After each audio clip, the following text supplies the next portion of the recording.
بسم الله الرحمن الرحيم والحمد لله رب العالمين وأزكى الصلاة وأزكى التسليم على سيدنا محمد النبي الأمين وعلى آله وصحابته أجمعين ومن تبعهم بإحسان إلى يوم الدين. اللهم علمنا ما ينفعنا وانفعنا بما علمتنا وزدنا علما واجعلنا من الذين يستمعون القول فيتبعون أحسنه. سبحانك لا علم لنا إلا ما علمتنا إنك أنت العليم الحكيم. سبحانك لا علم لنا إلا ما علمتنا إنك أنت العليم الحكيم. سبحانك لا علم لنا إلا ما علمتنا إنك أنت العليم الحكيم. ولا حول ولا قوة إلا بالله العلي العظيم. أما بعد. Donc, je réitère, comme d'habitude, et je ne le fais pas pour flatter mes frères d'une façon mensongère, mais plutôt c'est la sincérité, c'est que ça me fait toujours plaisir de me retrouver parmi mes frères de Montagnac. Et donc, je saisis l'occasion pour les remercier de m'avoir invité encore une fois et de les saluer comme l'islam nous a enseigné en leur disant Assalamu alaikum wa rahmatullahi ta'ala wa barakatuh, et en même temps de féliciter ce couple qui a eu ce nouveau-né, et à l'occasion il nous a réunis ici pour faire ou célébrer la fête de naissance qu'on appelle en islam Aqiqa. Il y a le walima, c'est le festin concernant le mariage, et l'Aqiqa, c'est le festin concernant la naissance. Donc félicitations, qu'Allah bénisse ce nouveau-né et qu'Allah en fait une progéniture de lui et des enfants des musulmans, masculins et féminins. Une génération qui élèvera la tête de l'islam et qui aura toujours la tête haute, comme Allah subhanahu wa ta'ala le dit dans le Coran. Il ne faut pas être attristé, et il ne faut pas être triste non plus, car vous êtes les hauts, les plus élevés, mais à condition qu'on soit des croyants. C'est comme ça qu'Allah subhanahu wa ta'ala nous a qualifiés. Le musulman ne connaît pas la tristesse, il ne s'attriste pas. Il n'est pas dans le mécontentement, il n'est pas dans le désespoir. Il a toujours confiance en Allah, il doit toujours garder la tête haute, mais à condition avec la foi.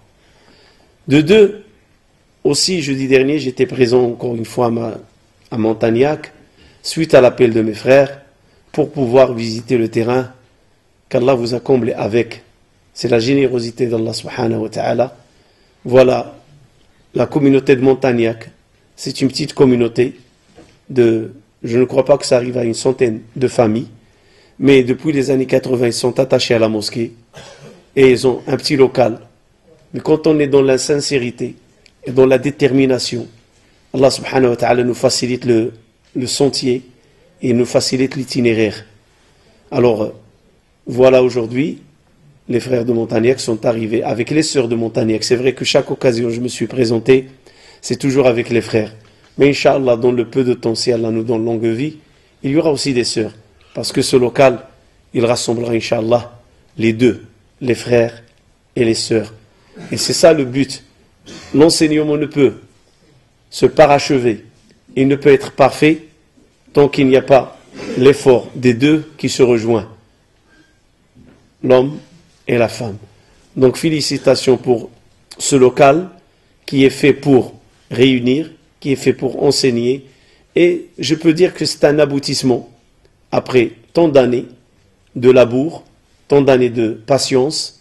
Alhamdulillah, aujourd'hui vous êtes sur, on va dire, la phase finale du moyen, parce que la mosquée, ce n'est pas une finalité. Et ça, beaucoup de musulmans l'oublient. Ils croient que la mosquée, c'est une finalité. Et c'est pour ça qu'on voit des problèmes dans les mosquées. Parce qu'on fait des mosquées la fin. Et non, la mosquée n'est qu'un moyen. Pour qui? La mosquée, elle est pour Allah subhanahu wa ta'ala. Donc le but de la mosquée, ce n'est pas faire de la mosquée une fin ou une finalité. La mosquée n'est qu'un moyen. Pour quoi? Pour arriver à la fin. Et la fin, c'est Allah subhanahu wa ta'ala. Et c'est cette fin-là qu'on ne doit pas négliger et on ne doit pas être inattentif. Allah subhanahu wa ta'ala, il a fait des mosquées, des lieux pour qu'on puisse apprendre notre religion et avancer vers Allah subhanahu wa ta'ala et se connaître entre nous les musulmans, ressouder nos rangs et former une communauté solide. C'est pour ça que la première des choses qu'il a fait le prophète alayhi salam arrivé à Médine, il a bâti la première mosquée qui est la mosquée de Quba. Alors donc il ne faut pas en aucun cas oublier cette réalité. La mosquée est un moyen et non une fin. La fin, c'est satisfaire Allah subhanahu wa ta'ala. Et je donne un exemple. Le permis de conduire, est-ce que c'est une fin en lui-même ou c'est un moyen? La voiture en elle-même, est-ce que c'est une fin ou un moyen? On prend le permis de conduire et on apprend à conduire pour utiliser la voiture et pour faire usage de la voiture. La voiture, c'est un moyen, le permis, c'est un moyen, mais la fin, c'est quoi?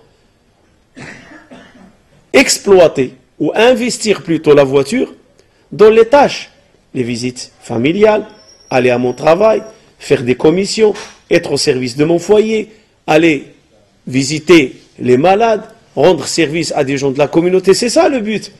J'obtiens mon permis, j'ai une voiture, parce que j'en ai besoin. La voiture ou ce moyen de locomotion me permet de réduire les distances. Les distances qu'autrefois on fait en une journée de 24 heures, on peut les faire aujourd'hui en 5 heures, en 6 heures. C'est ça le but. La fin, c'est que je puisse conduire tout en étant en état de légitimité de conduire, de connaître le code, de connaître la circulation et d'avoir le permis de conduire et avoir un moyen pour pouvoir m'acquitter de cette fin et pour pouvoir profiter du temps et pour pouvoir profiter des choses que le véhicule me permet. On peut dire la même chose de la mosquée. La mosquée, c'est le lieu qui rassemble les musulmans. Il les unit, il les renforce, il les soude, il les rapproche les uns des autres. Et c'est la première des tâches qu'il a fait le prophète alayhi salam pour pouvoir rapprocher les immigrants avec ceux qui ont apporté secours. Dans la mosquée, on apprend notre religion. Dans la mosquée, on apprend notre islam. Dans la mosquée, on apprend le Coran. Dans la mosquée, on apprend la sunna du prophète sallallahu alayhi wa sallam. Dans la mosquée, on fait épanouir notre fraternité. Dans la mosquée, on se rapproche socialement les uns des autres et on peut savoir pourquoi lui il est absent, pourquoi lui ne vient pas, pourquoi lui il s'est précipité. Tout ça, c'est dans la mosquée. Et sans cela, on ne peut pas avancer.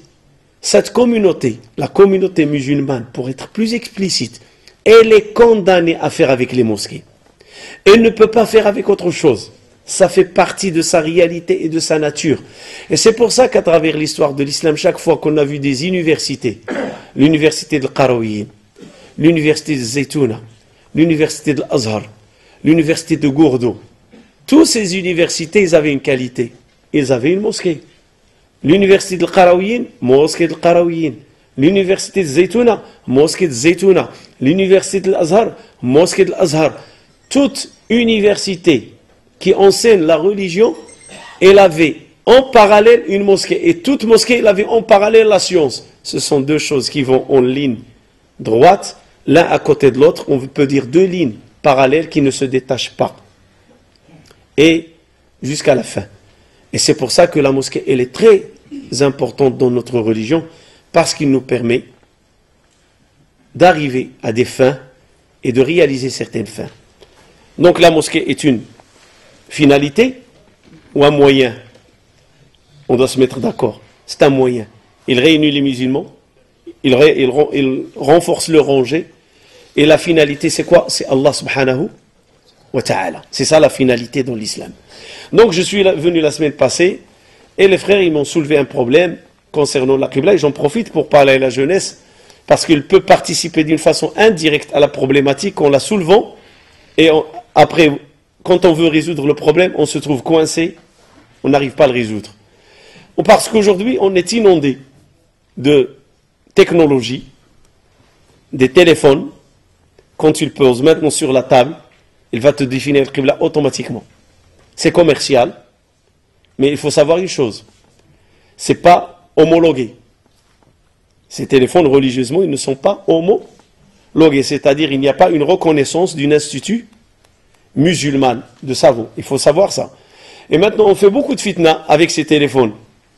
On les pose, le Qibla ici, elle est à 2 degrés, 5 degrés, 10 degrés. et on fait une fitna. Et je vais vous dire une chose, parce que l'islam est une religion de science. L'islam ne fonctionne pas par tâtonnement. L'islam, il y a des bases. Et l'union des musulmans, c'est une finalité. L'adoration d'Allah, c'est une finalité. Et Allah subhanahu wa ta'ala nous a demandé de bâtir des mosquées pour cette finalité, l'union des musulmans et renforcer les rangs des musulmans. Et normalement, le raisonnement juste, toute chose qui peut menacer l'union des musulmans, il faut qu'on soit vigilant dans la façon dont on va l'exposer. La qibla, son but, c'est quoi? Nous unir ou nous désunir? C'est quoi la qibla? La finalité. Comme outil, il a un but. La qibla, c'est un outil. Il a un but. C'est quoi son but? Nous unir ou nous disperser, nous diviser? C'est très important. Méditez dans cela. Allah subhanahu wa ta'ala, il a fait de cette communauté une communauté de l'unicité. Et il a fait de cette communauté une communauté d'union. Et il lui a donné les outils pour l'unicité et pour l'union. Et la qibla, c'est un des outils pour réaliser l'union des musulmans. Et non la désunion. Alors quand je vais investir le problème de la qibla pour désunir, c'est que je suis sur la mauvaise voie.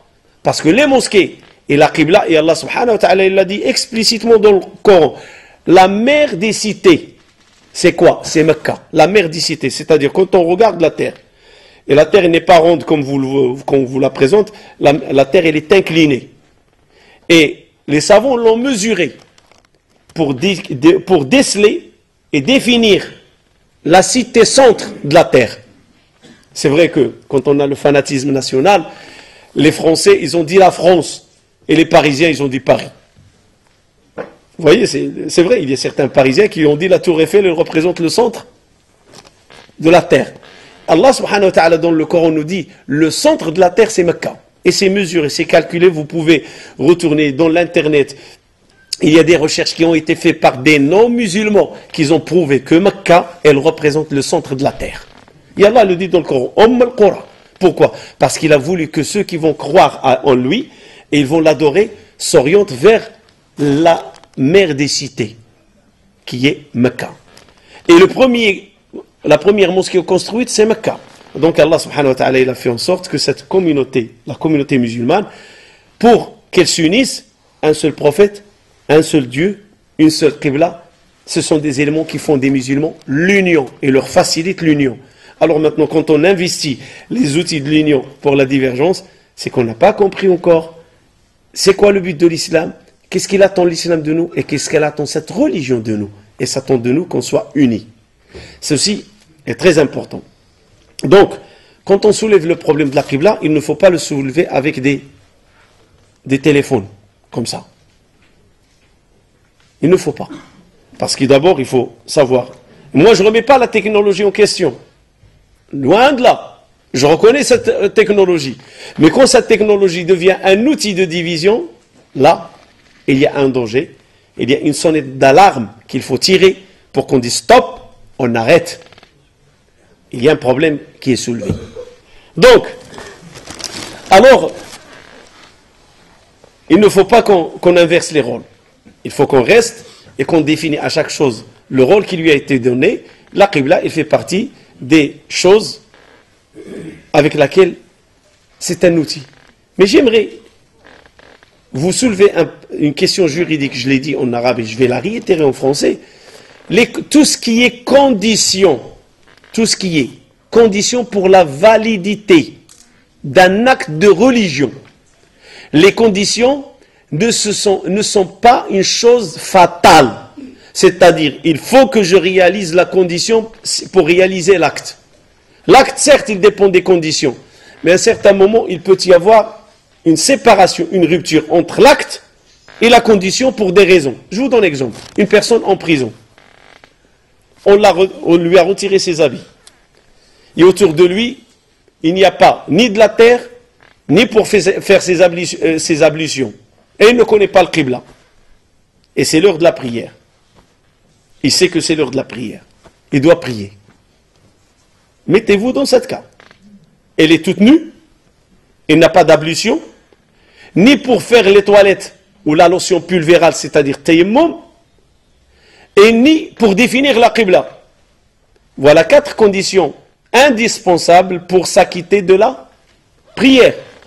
Tout musulman doit savoir. Shurut sihhati salat. On voit la 4. Satru al-awra, istiqbal al-qibla, al-wudu, wa taharatu al-tiyab. 4 conditions ma'roufines. Il ne les a pas. Les habits, il n'en a pas. Le qibla, il ne peut pas la définir. Il n'a pas de quoi faire ses ablutions, ni de quoi faire tayammum. Et c'est l'heure de la prière. Qu'est-ce qu'il fait? Il ne prie pas. Qu'un jeune me répond. Est-ce qu'il prie ou il ne prie pas? T'es pas jeune, toi. Il prie, barakallahu fikum. Ils doivent participer. Il prie. Les savants, ils se sont divergés dans un seul détail. Quand il fait la prosternation, étant donné qu'il n'a pas d'habit, il est nu totalement, et il n'a pas d'habit. Quand il va poser sa tête, c'est-à-dire sa aura, son organe intime, va s'exposer. Certains savants, ils ont dit, il ne fait pas de prosternation. Il prosterne seulement en s'appuyant sur ses genoux et avec sa tête. Il ne fait pas la prosternation totalement, pour préserver sa nudité. Et d'autres savants, ils ont dit, tant pis, il fait la prosternation, Allah sait ce qui en est. Les autres qui ont dit, il ne le fait pas, si jamais il y en a d'autres qui vont voir sa aura. Alors il ne le fait pas. Mais d'autres, ils ont dit non, il se prosterne. Il n'a pas de quoi. Donc voilà, et ça vous pouvez retourner dans les livres de la jurisprudence, vous allez trouver. Cela veut dire quoi? Quand tu as la qibla qui tombe, les ablutions tombent, tayammum tombe, les habits tombent, mais la prière, est-ce qu'elle a tombé? Non. La prière est indispensable, parce que la prière, c'est une finalité, c'est la fin. On l'a fait pour Dieu. Et les conditions qui accompagnent la prière peuvent disparaître, selon les conditions. La personne, elle peut être malade. Même certaines personnes dans les hôpitaux sont avec des couches. Ils me disent qu'on ne peut pas, l'imam, prier. Oui, prie même avec tes yeux. Paraplégique, il ne bouge pas. Même la pureté, il ne l'a pas. Il est impur. Il doit prier, même avec ses yeux. Pour vous dire que la prière, rien n'exempte le musulman, peu importe les conditions, de faire sa prière. Alors, il ne faut pas en faire de la qibla qui est une condition, une fin. Il ne faut pas. Il faut faire très attention. Alors je vous ramène vers la technologie, étant donné que je parle à des jeunes, et ce sont, j'ai dit, ils participent d'une façon directe ou indirecte dans ce problème, sans se rendre compte. Alhamdoulilah, l'iPhone et tout ce qui en suit, aujourd'hui tu le poses sur la table, il y a des logiciels, tu appuies le qibla, n'importe quoi, il va te dire le qibla, voilà, tu es à Montagnac avec GPS, il va te souligner Montagnac, ligne 114 et quelques, ou 119, je ne sais pas, 114, 68, il va te dire tu es à Montagnac, 114 la longitude, et voilà la qibla. Et alors le jeune, par bonne intention, il va dire, ben voilà, la mosquée, il y a un petit problème, un petit degré. Et ça, je le vis à Montpellier. La mosquée où je suis imam, on a le même problème. Et pourtant, la mosquée, quand elle a été construite, c'est un architecte qui l'a construit. C'est lui qui a fait le plan. Il a ramené un matériel lourd, spécial électronique pour définir la qibla. Mais à un certain moment, les architectes se trouvent devant des dilemmes.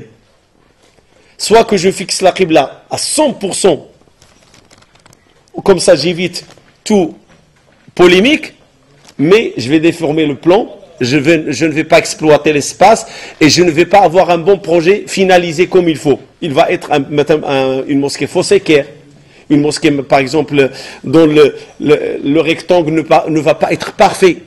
Et l'architecte, il tient à la représentation de la mosquée comme telle. Vous n'avez qu'à regarder le Kaaba, c'est beau, masha'Allah. La mosquée du prophète, sallallahu alayhi wa sallam, masha'Allah, c'est beau. Vous pouvez regarder ces choses, vous allez voir, masha'Allah. Donc, le côté architectural, il rentre en ligne de jeu. Mais ce n'est pas ça qui m'importe. Je ne suis pas là pour défendre l'architecte ou défendre nos soucis, parce qu'il y en a qui vont dire non, nous on veut la qibla et on s'en fiche de l'architecte. Non. Pour vous dire, je vous raconte l'anecdote. Avec l'arrivée de Google Earth, alors j'ai dit, je vais aller faire une petite visite au quartier où j'ai grandi et voir la mosquée dans laquelle j'ai grandi. Et je l'ai vu, j'étais masha'Allah, je la vois du ciel, comme si, regarde la technologie, je suis à Montpellier, et Avec l'internet, l'ordinateur, je suis à Casablanca et je regarde le quartier, la maison où il existe encore, c'est la maison des parents, je regarde la mosquée, Masha'Allah.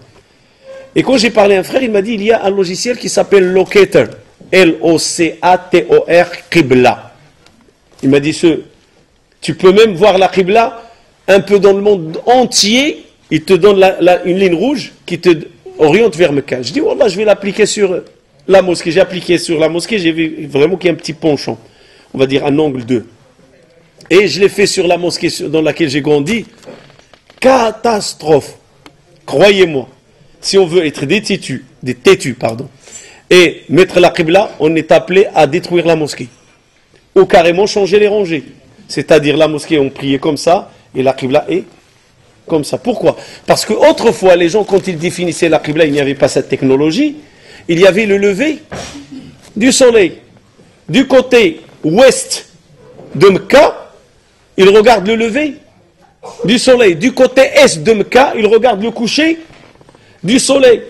C'est comme ça que ça se passe la Qibla. Est, ouest. Ceux qui sont au Pakistan, en Inde, au Bangladesh, tout ça, ils regardent le côté ouest, parce qu'ils sont à l'est. Et ceux qui sont du côté ouest, ils regardent l'est, ils s'orientent vers Mecca. Et c'est ce qu'Allah nous a demandé, il nous a dit regarder vers l'orientation de Mecca. Aujourd'hui, la technologie nous a facilité cette tâche. Avec la ligne rouge, tac, il te dit voilà la Qibla, c'est bien. Comme je l'ai dit, je le répète, je ne remets pas en question cette science, mais il faut savoir l'exploiter. Et l'union des musulmans, c'est une finalité. Et la Qibla, c'est un outil. Donc revenons à la Qibla, Google Earth et Locator Qibla. Donc j'ai découvert cette réalité et j'ai commencé à faire des investigations concernant d'autres mosquées. Et c'était la catastrophe. Et j'ai compris, parce que nos ancêtres, ils regardaient l'Est. Et pour eux, l'Est, du moment où le jour ils ont défini la Qibla, ils l'ont défini. Point à la ligne, là, le soleil se lève de ce côté-là, c'est l'Est. Mais après, Allah subhanahu wa ta'ala nous dit dans le Coran, le Seigneur des Est et le Seigneur des Ouest. Il n'y a pas un seul Est et il n'y a pas un seul Ouest. C'est-à-dire le soleil, au cours de l'année, elle se déplace jusqu'à ce qu'il remonte dans le nord et elle redescend. Et en se déplaçant, chaque lever du soleil, c'est un Est. Chaque lever du soleil, c'est un Est. C'est pour ça qu'Allah dit le Seigneur des Est. Il n'y a pas qu'un seul Est pour le soleil. Rabbul Mashriqaini wa Rabbul Maghribi, les deux extrêmes. L'Est, c'est comme un arc. Les deux extrêmes de l'Est, les deux Est. Et les deux extrêmes de l'Ouest, c'est les deux Ouest. Rabbul Maghribayni, Rabbul Mashriqaini, Rabbul Mashariq, Rabbul Maghrib, Rabbul Mashriqi, Rabbul Maghrib. Nos ancêtres, ils n'avaient pas cette technologie. Le but pour eux, c'est faire des mosquées orientées vers l'Est, vers la Qibla, point à la ligne. Aujourd'hui, la technologie nous a permis cette découverte, mais il ne faut pas qu'on investisse la technologie dans la fitna. Il ne faut pas en aucun cas. Alors donc, j'étais voir la mosquée, j'ai vu le petit degré sur lequel il y a le débat, et je peux vous confirmer une chose. Et c'est pour ça que j'ai pris cette boîte. Ça, elle ressemble à la Kaaba, masha'Allah. Presque. La Kaaba, la Qibla, ce ne sont pas deux lignes parallèles qui vont de l'Est à l'Ouest, ni deux lignes parallèles qui vont de l'Ouest à l'Est, ni deux lignes parallèles qui vont du Nord vers le Sud ou du Sud vers le Nord. Ce n'est pas deux lignes parallèles comme ça, non. Mecca, et c'est très important à savoir, on l'appelle l'œil de la Qibla. Et puis il y a la lumière de la Qibla, ou les rayons de la Qibla. Veut dire quoi? Mecca, c'est comme une pile, une torche. Quand tu allumes, là, par là où ça sort la lumière, ça s'appelle l'œil. Mais la lumière, quand elle sort, comment elle sort? En ligne ou en rayon et ouvert. Vous savez le principe de la torche. Tu ouvres, ça fait, en partant de l'œil de la lumière, en avançant, elle s'élargit. La même chose, la Qibla. Le 16 mètres ici, parce que la Qibla, il y a 12 mètres, 15 mètres ou 16 mètres. On va dire 16 mètres ici. Cette 16 mètres qui est à Mecca, en partant de là vers Montpellier ou vers Montagnac, il y a 4000 km qui nous séparent de Mecca à peu près. Vous savez quand ce mur de 15 mètres ou 16 mètres, combien il devient de grandeur? Arrivé à Montpellier, si on fait la projection, il fait plus que 2000 km. Et tout ça, c'est la Qibla. Pourquoi? Parce qu'il part de l'œil. Il s'agrandit, il s'agrandit, il s'agrandit. En avançant dans la distance, qu'est-ce qu'il fait? Les rayons en sortant de l'œil, ils prennent une dimension très large. Et ça, nos savants de l'islam, ils l'ont dit avant. Ils ont dit l'œil de la Qibla et les rayons de la Qibla ouverts. Et la même chose de ce côté-là, et la même chose de ce côté-là, et la même chose de ce côté-là. Ce qui fait qu'on a devant nous Mecca, elle est en train d'illuminer la terre entière. C'est ce qui explique l'exégèse d'Allah, le verset d'Allah. Peu importe où vous allez vous dresser, vous allez trouver la face d'Allah. Pourquoi? Parce que quand tu as une torche de ce côté-là qui fait la lumière, et tu as une autre de ce côté-là qui fait la lumière, et une de ce côté-là qui fait la lumière, et une de ce côté-là qui fait la lumière, tu as la lumière un peu partout. Et c'est ce qu'il arrive à la terre. La terre, elle est dans la lumière de Kaaba, entière. Et c'est pour ça, c'est pas, tu sais pas où est la Kaaba, peu importe, Allah t'a pardonné, fais la prière où tu veux, c'est pas grave. Non, la réalité, peu importe où tu vas t'orienter, comme ça ou comme ça, tu vas trouver la face d'Allah. Tu vas trouver la Qibla. Impossible que tu la rates. Mais seulement, pour notre union, Allah nous a dit, la Kaaba, pour que pas chacun, il dit, moi je peux prier comme ça, j'ai la Kaaba, l'autre, non. La Kaaba reste, c'est l'orientation vers l'Est. Alors donc, il faut qu'on investisse aujourd'hui la technologie qu'Allah subhanahu wa ta'ala nous a donnée pour unir les musulmans et non pour les désunir. Et qu'on sache ces réalités de jurisprudence musulmane. L'œil de la Qibla et les rayons de la Qibla qui s'élargissent et qui deviennent de plus en plus grands, il ne faut pas qu'on néglige cela. C'est très important. Et d'ailleurs, une découverte scientifique, vous savez, les gens qui ont fait le pèlerinage ou l'Umrah, quand ils n'arrivent pas à toucher le Hajar al-Aswad, ils mettent comme ça leurs mains. Pourquoi? Les savants, ils ont dit pour... Mais aujourd'hui, ils ont découvert que le Hajar al-Aswad, c'est une pierre qui fait des rayons, des radiations. Il a des radiations. Et quand tu fais ta main comme ça, c'est comme si tu tapes dans les radiations de Hajar al-Aswad. C'est la même chose le Kaaba. La Kaaba entière, elle a ses rayons autour de la terre. Donc, j'étais dans ce terrain, j'ai vu les fondations, j'ai rencontré l'architecte. Il m'a expliqué pourquoi ce petit décalage d'un angle ou deux. Il m'a expliqué que c'est à cause d'avoir une mosquée à 300 mètres avec ce petit décalage ou avoir une mosquée à 150 mètres et qu'il est bien orienté vers la Kaaba. C'est le choix. Il faut savoir trancher. Moi, je suis parti au-delà de tout cela, juridiquement. Et je parle dans un cadre de jurisprudence musulmane, de fiqh, de sharia. Même si vous priez, comme ça a été fait la mosquée, croyez-moi, vous n'êtes pas en erreur et il ne faut pas dire qu'on n'est pas dans la Qibla. C'est vraiment le même degré, le même vécu que j'ai à Montpellier, c'est-à-dire la même dimension. C'est la même, c'est-à-dire 1 degré ou 2, mais en agrandissant, il devient plus grand, mais sachez que vous êtes dans la Qibla.